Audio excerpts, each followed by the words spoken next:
Welcome to the Banker Lamp. Please enjoy the video. You'll begin by locating the OneDrive cloud icon in the Windows 10 notification area. Click it to open the menu. Once open, check the account shown so you know which files are affected and whether you need to back anything up. If you want a temporary halt, choose Pause Syncing. If you intend to stop syncing long-term, prepare to unlink the PC.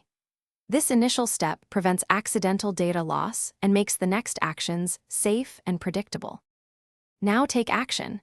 Click Help in Settings, then select Pause Syncing and pick 2, 8, or 24 hours if you need a quick interruption. Once done, make sure to open Settings to see the Account tab. Here you can view storage and folder choices. If your goal is permanent stop, choose Unlink this PC and confirm. This stops automatic uploads but leaves local files intact.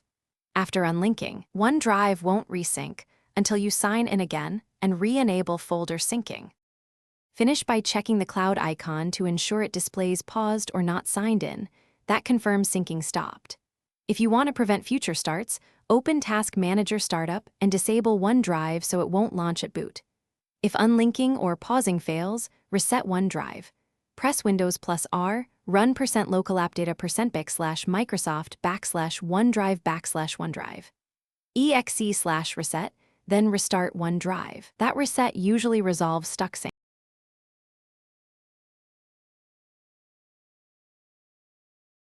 Thanks for watching. If this was helpful, leave a like and consider subscribing. See you next time.